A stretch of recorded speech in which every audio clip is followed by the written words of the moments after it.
Imagine cities spinning in space, rivers flowing inside giant tubes, and sunlight streaming through orbital windows. These aren't just sci-fi dreams. Like, scientists have actually drawn up the blueprints. Humanity's next home might be off-world.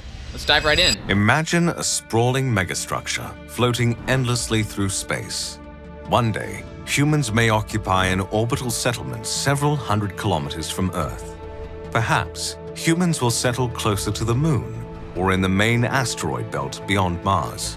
If humans ever migrate into space, what would our settlement look like? And how would we navigate life in the final frontier?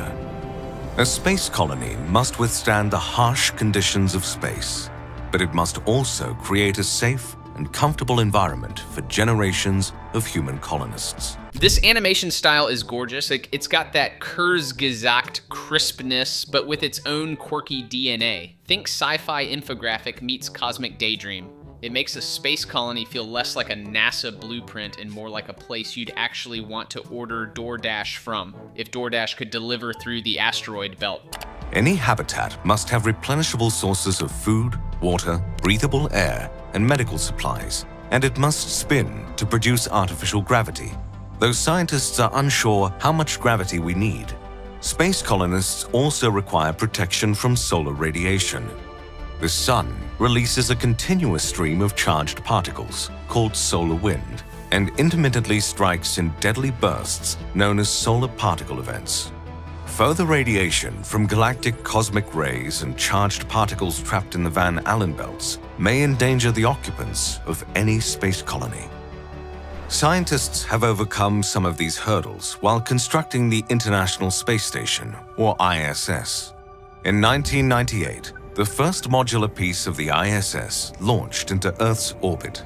Over the next 13 years, international astronauts and engineers pieced together a microgravity research laboratory roughly 400 kilometers above the Earth. The ISS orbits our planet every 90 minutes, flying about 28,000 kilometers per hour. For more than 20 years, the ISS has safely accommodated teams of astronauts and remains the longest habitable space station ever constructed.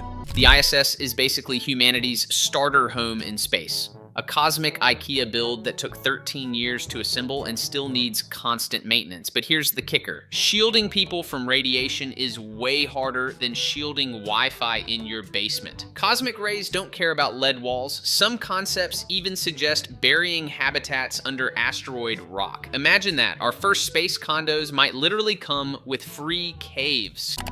The ISS is not a permanent self-sustaining habitat, nor does it provide a comfortable environment for scalable colonization. Astronauts occupy cramped corridors and survive on vacuum-packed or freeze-dried meals.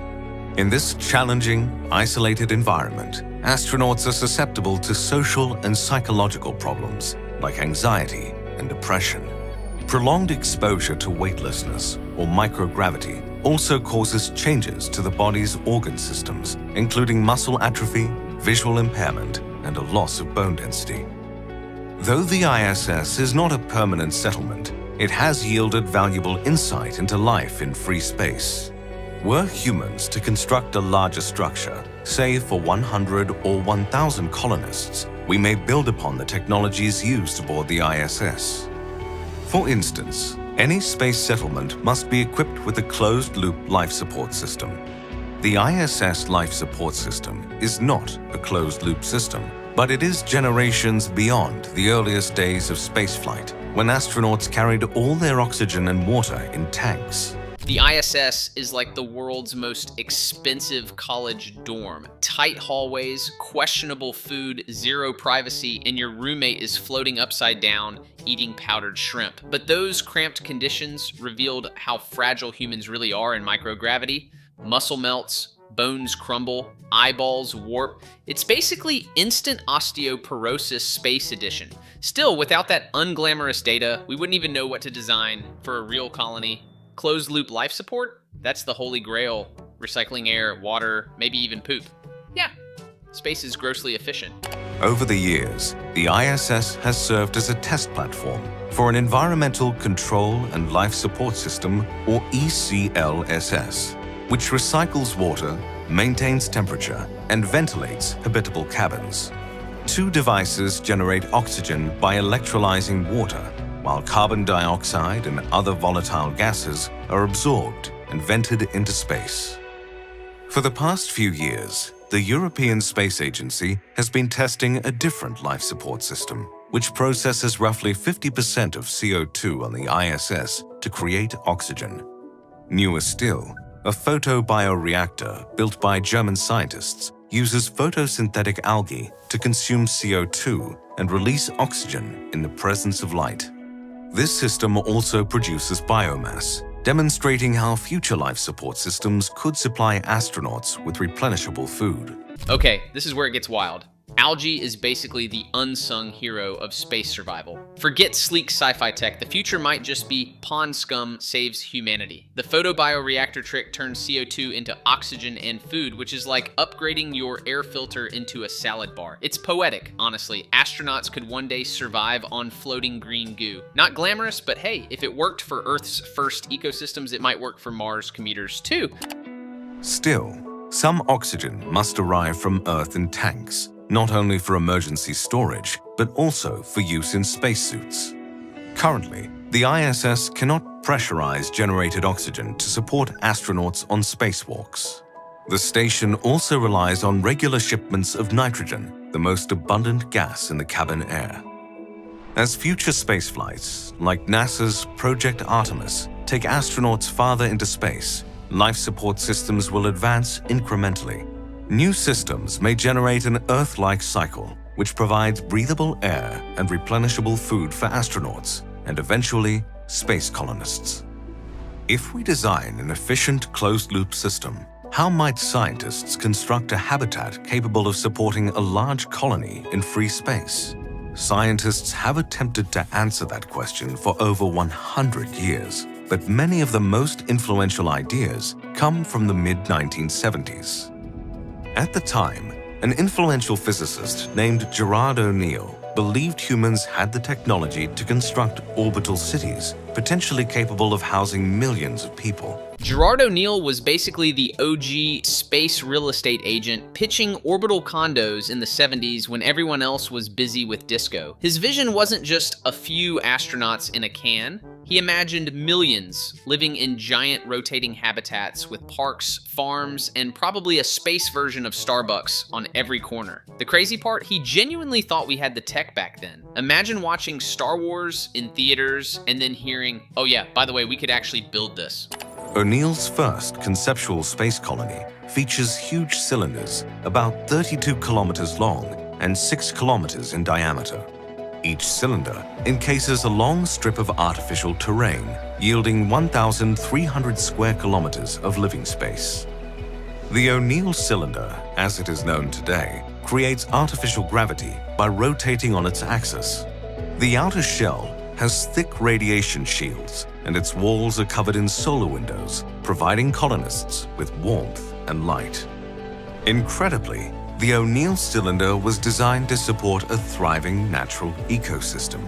Inside each cylinder, O'Neill imagined rivers, forests, and parks. The O'Neill cylinder is like someone took SimCity, cranked it up to galactic god mode, and then actually drew blueprints.